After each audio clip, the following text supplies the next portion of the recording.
Nobody laughed in the punishment courts. Not the criminals waiting for judgment. Not the guards who dragged them forward. Not even the council members who decided their fates. But today, someone did laugh. A low, ugly sound that echoed through the stone chamber. Overseer Pelix was laughing at Bram. A human, Pelix said, his gray face stretched into something cruel. The court assigns you one human child as your ward. You will feed it, house it, and care for it at your own expense. This is your punishment for tax evasion. Bram stood before the council with his hands bound. He was old for his species, nearly 80 cycles, with rough green skin and 4 arms scarred from decades of repair work. He ran a small shop on the lower decks of Vornis Station. He fixed engines. He welded hull breaches. He barely made enough to survive. That was what everyone believed. This is madness, Bram said. Humans require constant attention, special food, climate control, emotional maintenance. I cannot afford this burden. Then you should have paid your taxes, Pelix replied. The ward is already in our custody. She was recovered from a destroyed colony ship 8 months ago. No family, no value. No one wants her. The other council members nodded. Ward assignments were common punishment. The courts gave criminals responsibility for difficult species, watching them struggle under the weight. Most went bankrupt within a year. That was the point. Guards brought the human forward. She was small, thin. Her hair was dark and tangled, her clothes torn and dirty. They had kept her in a holding cell for months with minimal care. Bram could see her ribs through her shirt. But her eyes were not empty. They moved constantly, watching the guards, the council, the exits, him. Bram had studied many species. He knew what survival looked like. Her name is Lily, Pelix said. Age approximately 12 solar years. She does not speak much. Possibly damaged. Not that it matters for your purposes. Lily said nothing. She stood perfectly still while the guards removed her restraints and pushed her toward Bram. She did not cry. She did not beg. She simply watched. Sign here, a clerk said, pushing documents toward Bram. Full responsibility. All costs. No release for minimum 10 cycles. Bram looked at the papers. 10 cycles. A decade of caring for an alien child from a death world. A decade of watching his resources drain away while the council waited for him to fail. He signed. Excellent, Pelix said. Enjoy your burden, greaseworker. Try not to let it starve. The paperwork for dead wards is extensive. More laughter from the council. Bram ignored it. He took Lily by the shoulder, gentle despite his rough hands, and guided her toward the chamber doors. They walked in silence through the station corridors.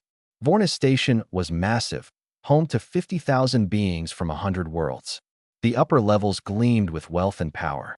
The lower levels, where Bram lived, were dark and crowded and forgotten. Lily kept pace easily. She did not complain. She did not ask where they were going. She simply observed everything around her, memorizing pathways and faces and details. When they reached a quiet corridor far from listening ears, Lily spoke. They think you are poor. Bram stopped walking. He looked down at the small human. She met his gaze without fear. And you think different? He asked. Lily tilted her head. Poor people do not walk like you do. Poor people are afraid. You are not afraid of them at all. Bram studied her for a long moment. Humans were supposed to be simple, emotional, easy to read. But this child had seen through his act in minutes. She had looked past the worn clothes and the humble words and spotted the truth underneath. You are observant, he said. I am alive, Lily replied. Observation keeps me that way. Bram made a decision. Perhaps it was foolish. Perhaps the months alone had broken something in her that made her dangerous. But he saw something familiar in those dark human eyes. He saw someone who had learned to hide what they really were. Can you keep secrets? He asked. Lily almost smiled. Humans learn secret keeping before we learn to walk. Bram nodded slowly. Then come with me. I want to show you something. He led her through maintenance tunnels and forgotten passages. They descended past the lower decks into sections of the station that did not appear on public maps. Lily followed without hesitation, memorizing every turn. Finally, they reached a massive blast door. Bram pressed his hand against a hidden panel. The door opened. Inside was a docking bay. A private one, hidden from station sensors. IT held 47 ships. Freighters and salvage vessels and repair cruisers filled the space. 2 military frigates, old but powerful, sat in the far corners. Crews moved between the ships, loading cargo and running diagnostics. They wore no uniforms, but they moved with purpose. Lily stared. Her expression did not change, but Bram saw her hands tremble slightly. "This is the Ashfall fleet," Bram said. "I have built it over 40 years. I have mining contracts in 3 systems and repair agreements with colonies across the sector. The Dreth Council taxes my little shop on the upper decks. They do not know any of this exists. Why are you showing me?" Lily whispered. Bram looked at her. This small, starving human child who saw through lies and kept herself alive when everyone else forgot she existed. "Because I think you and I are the same," he said. "We survive by letting others see what they expect. And I think you are worth more than they know." Lily was quiet for a long time. Then she looked up at him. "Teach me," she said. Bram smiled for the first time in years. "That," he said, "is exactly what I intend to do." 3 months changed everything. Lily learned the names of every ship in the Ashfall fleet before her first week ended. By the second week, she could read basic schematics and identify engine types by sound alone. By the third week, crew members started coming to her with questions because she remembered details they had forgotten. Bram watched her grow stronger. Proper food and rest transformed the thin, silent child into something else entirely. She still did not talk much, but when she spoke, people listened. She had a gift for cutting through confusion and finding the core of problems. The crew accepted her faster than Bram expected. Humans were rare in this sector. Most species avoided them because of the stories. Deathworld survivors, persistence hunters, pack bonders who formed attachments so powerful they would die for strangers. The crew had heard the same stories, but Lily made those stories feel real. She befriended Goss, a massive loader with 4 legs and skin like stone. He was shy around new people, but Lily talked to him about his home world until he opened up. She learned card games from the navigation team and taught them human games in return.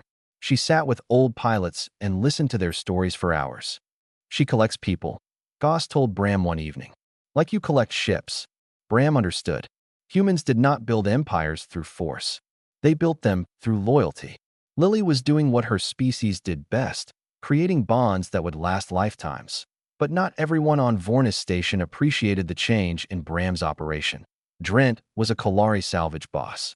His species was tall and thin, with too many joints in their arms and eyes that never stopped moving. He had controlled lower deck salvage operations for years. Bram's hidden fleet ate into his profits, and he wanted answers. "The old mechanic is hiding something," Drent told his crew. "He barely works, yet his suppliers always get paid. He never bids on contracts, yet ships come to him for repairs. Someone is feeding him money." Drent started watching Bram, following him, asking questions. He could not find the hidden docking bay, but he knew it existed somewhere. He planned to expose Bram to the Dreth authorities and claim a share of the seized assets. Lily noticed Drent's spies within days. "The tall one with the clicking joints," she told Bram. "He has people watching your shop. 2 near the food stalls. 1 pretending to repair a ventilation unit." Bram sighed. "Drent. He has been a problem for years. If he finds the fleet, he will sell us to the council. Then we stop him," Lily said. "How?" "He has more people than I can fight openly." Lily was quiet for a moment. Then she smiled. It was a small, cold expression that made her look much older than 12. "Let me handle it," she said. Bram should have refused. She was a child. His responsibility.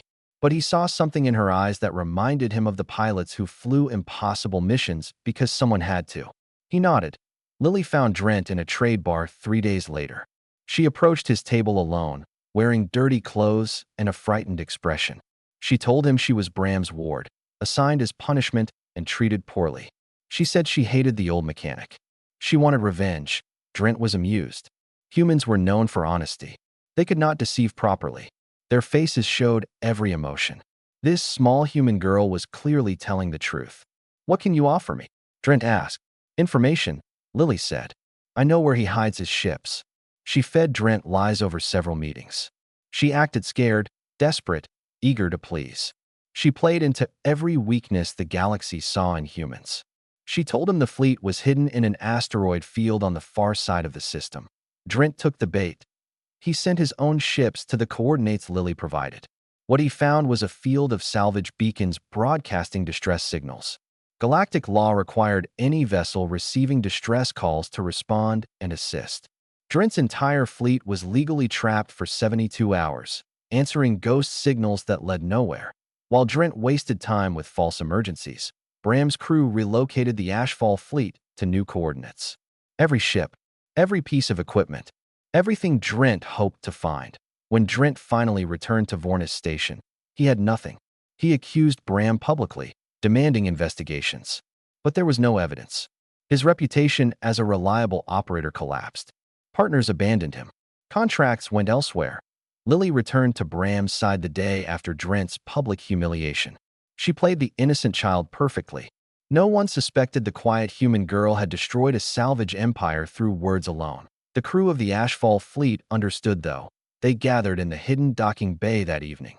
47 ships worth of pilots, mechanics, and workers. They looked at Lily differently now. The stories about humans were not just stories. This child had removed a threat without firing a single weapon. Goss spoke for them. The girl is one of us now. Fleet family. Cheers echoed through the bay. Lily stood beside Bram, trying to hide her smile and failing. Bram put a hand on her shoulder. You did well. I learned from watching you, Lily said. Hide what you are. Strike when they are blind. Dangerous thinking for someone your age. I am from Earth, Lily replied. We grow up fast. Far above them. In the administrative levels of the station, Overseer Pellix heard rumors about Drent's downfall. He heard whispers about the old mechanic who somehow avoided every trap. He began to wonder if his judgment had been wrong that he started researching humans. What he found kept him awake for 3 nights. Pellix had not slept properly in 6 days. His private office was covered in documents, reports, research files, everything the Dreth Collective had ever recorded about humans. He read through the night, his gray hands trembling as each new file made his situation worse. Earth was a death world that he had known this, of course. Everyone knew humans came from a dangerous planet, but the details were horrifying. Extreme temperature shifts that would kill most species. Atmospheric oxygen levels high enough to cause combustion. Gravity that crushed bones and strengthened muscles. Predators in every environment. Diseases that evolved constantly. Humans had survived all of it. They did not just survive. They dominated their world. They spread to every continent, every climate, every hostile zone their planet offered. They built civilizations in frozen wastelands and burning deserts. They crossed oceans in wooden boats. They climbed mountains that should have killed them. Pellix read about human persistence hunting. Other species used speed or strength or venom. Humans walked. They walked after prey for hours, for days, until their target collapsed from exhaustion. They did not stop. They never stopped. And then there was pack bonding. Other species formed family groups. Humans formed bonds with everything. Other humans, other species, animals, machines. They adopted creatures that could kill them and called them pets. They treated artificial intelligences as friends. They mourned broken equipment as though it had feelings. This was not weakness. Pellix understood that now. Pack bonding created loyalty beyond reason. A human who bonded with you would die for you. They would walk through fire. They would fight impossible odds. They would never abandon you. Pellix had given one of these creatures to a tax-evading mechanic as punishment. He pulled up Bram's file. Small shop owner.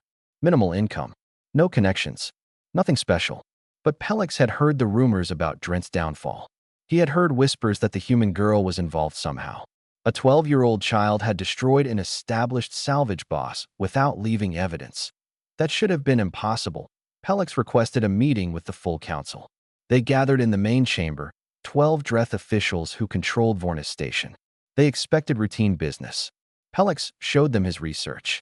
We made a mistake, he said. The human ward must be recovered. Council leader Thros waved a dismissive hand. The girl is property. She belongs to the mechanic now. Galactic law protects ward assignments. Galactic law will not protect us if she destroys our station, Pellix replied. He activated his display, showing images and data.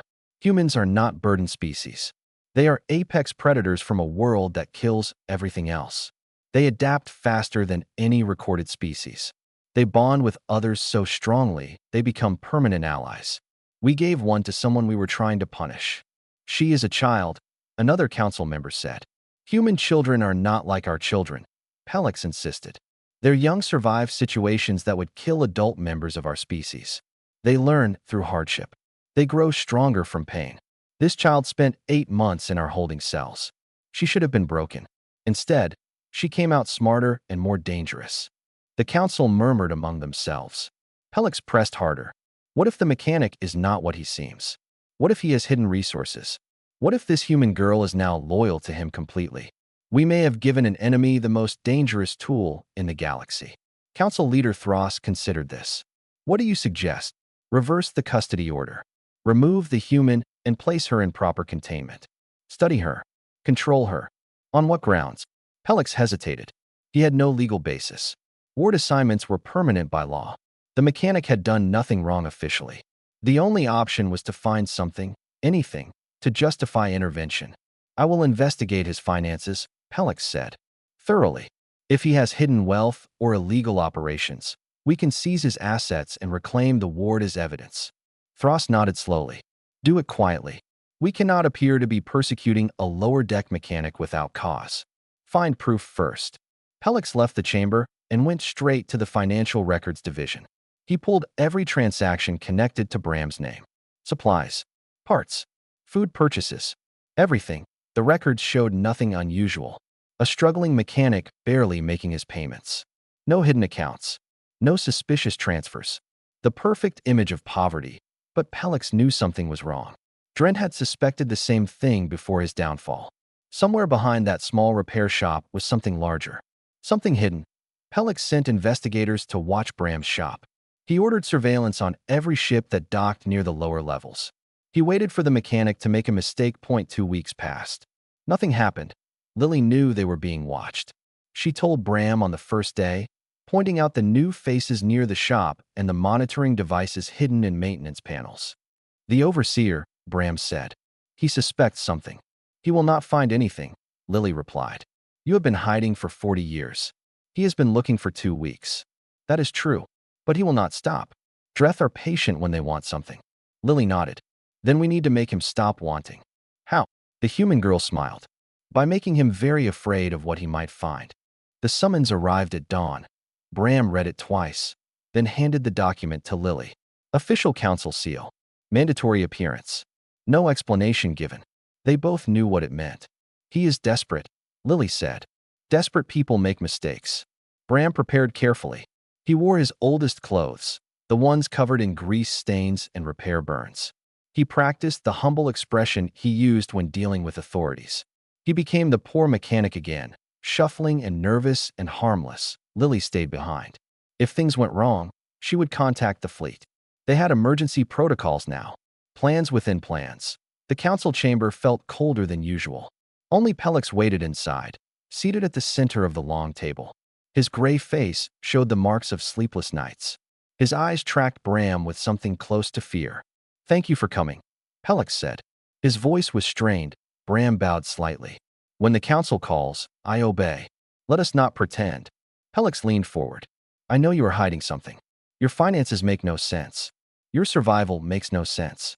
A struggling mechanic does not last 40 years on Vornis Station without help. Bram said nothing. I have watched you for weeks, Pelix continued. You receive supplies from sources I cannot trace. Your ship parts come from dealers who claim they have never met you. Credits appear in your accounts from nowhere. I am careful with my money, Bram said. You are lying. Pelix stood and walked around the table. I cannot prove it yet, but I know the human is involved. I have read everything about her species. They are weapons, not pets. You have weaponized her somehow.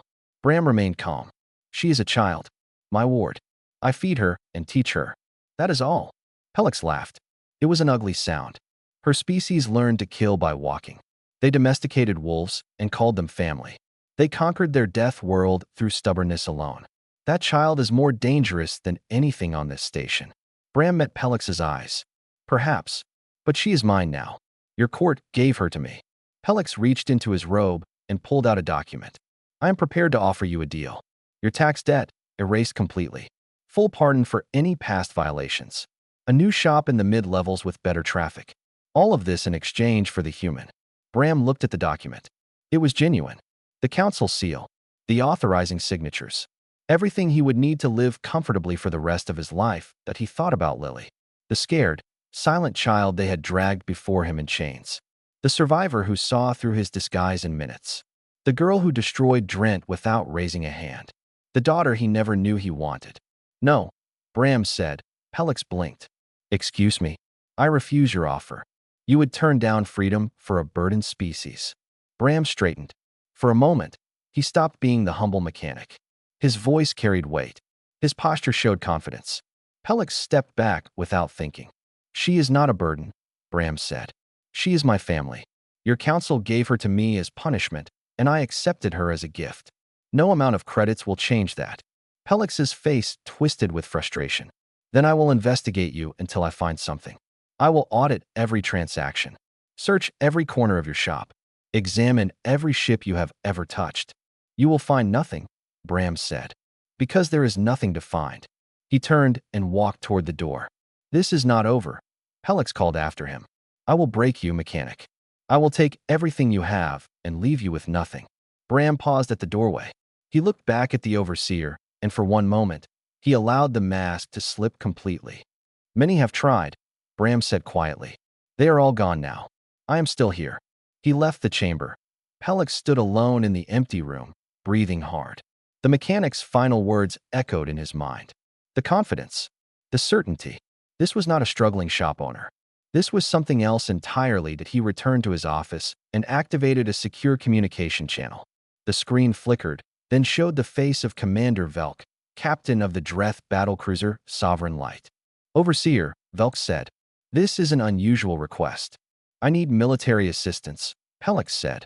There is a threat on Vornis Station. A human being used as a weapon by an enemy operative. I request immediate intervention. Velk frowned. A human? The deathworld species. Yes. She is bonded to a mechanic who may be running illegal operations. I cannot prove it through normal channels. I need your help to extract her by force. That requires authorization from the full council. Pelix had anticipated this. He pulled up falsified reports, invented evidence, manufactured justifications. He painted Bram as a terrorist, Lily as a weapon of mass destruction, the station as a target for attack. Velk studied the documents. If this is accurate, we have a serious problem. It is accurate, Pelix lied. I need your ship here within 3 days. Velk nodded slowly. The Sovereign Light will depart immediately. Prepare for our arrival. The screen went dark. Pelix sat back in his chair. His hands were shaking. He had just called a warship to seize a child from a mechanic. If he was wrong, his career would end. But if he was right, if the mechanic was truly hiding something, then Pelix would be the hero who exposed a threat to the collective. 3 days, he thought. In 3 days, this would all be over. In the lower decks, Lily looked up from her work as Bram returned to the shop. How did it go? She asked. He offered me everything to give you up, Bram said. I refused. Lily was quiet for a moment. He will not stop now. No. He called someone. I could see it in his eyes. He is bringing force. The human girl nodded. She had expected this. Humans always prepared for the worst. Then we prepare, she said. The fleet has 47 ships. How many friends do we have? Bram smiled. Let us find out. The Sovereign Light dropped out of faster-than-light travel like a hammer falling from the sky. Vornis Station had never hosted a battlecruiser before. The massive warship dwarfed everything in the docking zone. Its weapons systems glowed with barely contained energy. Its hull was scarred from a dozen conflicts. Commander Velk had brought 200 soldiers ready for combat. The station went into immediate lockdown. Dreth soldiers poured into the lower decks within hours. They searched shops and living quarters. They demanded identification. They questioned anyone who looked suspicious. The official story was a security exercise. Everyone knew better. Lily watched from a hidden maintenance shaft as soldiers surrounded Bram's shop. They move like hunters, she said through the communication device in her ear. But they do not know what they are hunting. Bram's voice crackled back. The fleet is ready. 47 ships waiting for your signal. 15 independent captains have also joined us. They owe me favors. That is not enough to fight a battlecruiser. No, but we do not need to fight. We need to make fighting too expensive. Lily nodded to herself. Humans understood this principle well. The best victory was the one that required no blood.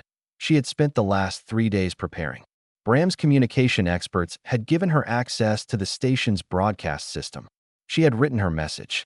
Now she needed the right moment. Commander Velk gave her that moment that he announced a mandatory assembly in the central plaza. All station residents were required to attend.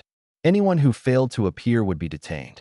He planned to display strength, to show the station what happened when the collective faced threats.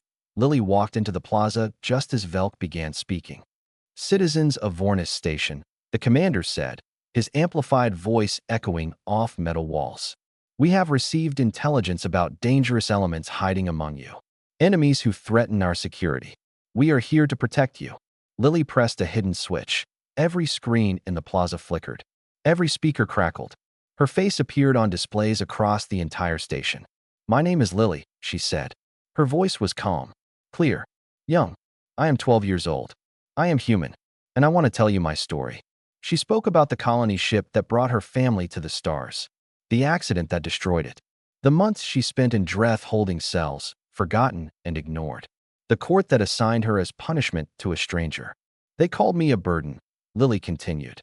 "They gave me to a mechanic because they thought I would drain his resources and destroy his life. That was my crime. Being human, being alone, being unwanted." The plaza fell silent. Soldiers stopped moving. Even Commander Velk listened. "But the mechanic did not treat me as a burden. He fed me. He taught me. He protected me. He gave me a family when I had none. And now, the same government that threw me away wants to take me back. They sent a warship to capture a child." Lily looked directly into the camera. "What does it say about a civilization that uses children as punishments? What does it say about leaders who send armies after 12-year-old girls? I am not a weapon. I am not a threat. I am just a human who found someone willing to care for her." The broadcast ended. Screens returned to normal, but the damage was done. Voices rose throughout the plaza. Citizens from dozens of species murmured to each other. The Dreth had always portrayed humans as primitive and dangerous. But this child seemed neither. She seemed like a victim, a scared little girl surrounded by soldiers and warships. Independent traders began sending messages to their home worlds. News agencies picked up the story. Within hours, Lily's broadcast spread across the sector. Commentary flooded communication channels. Most of it was not kind to the Dreth. Commander Velk's orders were clear. Seize the human. Arrest the mechanic. Secure any hidden assets. But those orders came before a child made his government look like monsters that he contacted Pelix. "The situation has changed. Half the sector is watching us now. If we take her by force, we will face sanctions." "I do not care about sanctions," Pelix snapped. "Arrest them both. My soldiers are trained for combat, not public relations disasters. If we hurt that child, we lose allies, trade partners, defensive agreements. Is she worth all that?" Pelix hesitated. His career was already damaged. If this went wrong, he would lose everything. But if he backed down now, the mechanic would win. The human would win. "Take her," Pelix ordered. "Whatever the cost." Commander Velk ended the transmission. He had his orders. But he also had eyes. He had seen the crowd's reaction. He had watched hardened soldiers hesitate when they saw Lily's face on the screens. He sent his troops to Bram's last known location. They found the shop empty. But they found something else that a crowd had gathered in the corridor outside. Crew members from ships across the station. Workers from the lower decks. Species that had never worked together before. They carried tools and wrenches and cargo hooks. An old pilot stepped forward. His scales were faded with age. His species had been conquered by the Dreth decades ago. But today he stood tall. "The girl is one of us," he said. "The fleet protects its own." The soldiers raised their weapons. 50 guns aimed at unarmed workers. Then Lily stepped out of the shadows behind them. "Commander Velk," she said. The soldiers spun around. The girl stood alone, hands empty, eyes steady. "I will come with you peacefully," Lily said. "On one condition. Let me speak to your crew first. Just a few minutes. Then I will surrender without resistance." Velk studied her. This was the weapon everyone feared. This small human child. "Why would I agree to that?" he asked. "Because you are not sure about your orders," Lily said. "I can see it. You are a soldier, not a bully. Let me explain who I am. Then decide what you want to do." Velk looked at the crowd, at his soldiers, at the cameras that were certainly still recording somewhere. 5 minutes, he said. "Then you come with me." Lily smiled. "That is all I need." Lily walked through the corridors of the Sovereign Light, surrounded by armed guards. The battlecruiser's interior was cold and gray. Everything functional, nothing wasted. Dressed soldiers lined the hallways, watching this small human child who had turned their simple mission into a political crisis. Commander Velk led her to the main hangar bay. His crew had assembled there, 300 soldiers and officers waiting to see the enemy their government feared so much. They expected something dangerous, something terrifying. They found a 12-year-old girl with dark hair and steady eyes. "Speak," Velk said. "You have your 5 minutes." Lily looked at the crowd. Soldiers from a species that had conquered dozens of worlds. Warriors trained to follow orders without question. They watched her with suspicion and curiosity. "My planet is called Earth," Lily began. "It is very far from here. Most of you have heard stories about it. A death world, a place of storms and fire and ice. A planet that kills everything." She paused. The hangar was silent. Humans survived it anyway. Not because we are strong. Other creatures on Earth are stronger. Not because we are fast. Many predators could outrun us easily. We survived because we worked together. When one human was weak, others carried them. When danger came, we faced it as groups. That is what we are. A species that builds families wherever we go. She took a step forward. Guards shifted nervously. "Your government thinks I am a weapon, but I am not. I am just a human who lost her family and found another one. The mechanic you want to arrest saved my life. His crew accepted me when everyone else saw a burden. They are my family now." Lily looked directly at Commander Velk. "You are soldiers. You follow orders. But you are also people with families of your own. Would you take a child from people who love her? Would you destroy a family because some politician fears what he does not understand?" Velk said nothing. His jaw was tight. "I came with you willingly," Lily continued, "because I wanted you to see me. Not the stories. Not the propaganda. Just a girl who found a home. Is that worth a war?" A young soldier in the front row lowered his weapon slightly. Others noticed. The tension in the room shifted. Then the alarms started. Red lights flashed across the hangar. Warning signals screamed through the speakers. Velk grabbed a communication device. "Report," he demanded. "Commander, ships are appearing at the edge of the station zone. Dozens of them. They jumped in from multiple coordinates." Velk strode to a viewport. What he saw made his blood freeze. 47 ships emerged from the darkness of space. Freighters and salvage vessels and repair cruisers. 2 old military frigates with weapons powered and ready. They moved in perfect formation around Vornis Station. More ships followed. Independent traders, cargo haulers, mining vessels, crews that owed debts to an old mechanic who had helped them over decades. They answered his call. 62 ships total. Not enough to destroy a battlecruiser, but enough to make victory very expensive. That a transmission crackled through the Sovereign Light speakers. "This is Bram of the Ashfall Fleet," the old mechanic's voice said. "You have my daughter on your ship. Return her safely, and we can end this peacefully. Harm her, and every captain you see will fight until none of us remain." Commander Velk stared at the fleet surrounding them. The humble mechanic, the tax evader who could barely afford his rent. This was what he had been hiding. His communication device buzzed. Pelix's face appeared on the screen, panicked and sweating. "Attack them," Pelix ordered. "Destroy those ships. Seize their assets." Velk looked at the overseer, then at Lily, then at his crew, who watched him with uncertain eyes. "No," Velk said. "That is an order. You lied to me. You called my ship here for a personal vendetta against a child. This was never about security. This was about your pride. I am a council overseer. You will obey me." Velk ended the transmission. He turned to Lily. "Your family is waiting for you," he said quietly. "Go home." Lily smiled. A genuine smile, warm and human. "Thank you, Commander. I hope we meet again under better circumstances." She walked out of the hangar surrounded by confused guards who no longer knew what they were guarding.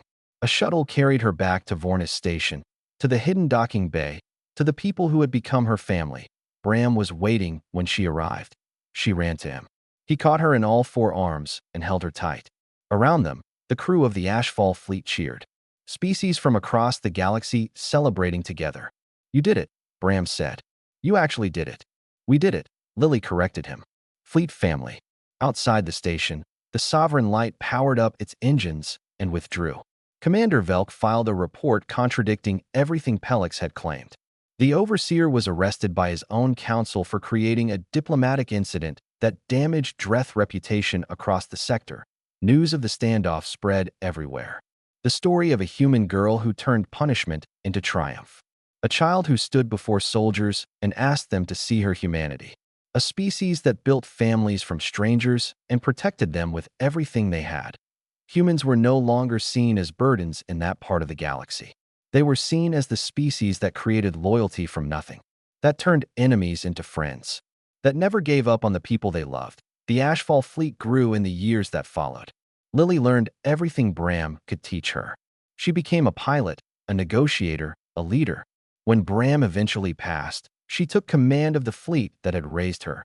And somewhere in the archives of the Dreth Collective, a punishment record gathered dust. It listed a human girl assigned to destroy a mechanic's life that IT failed to mention that she saved it instead.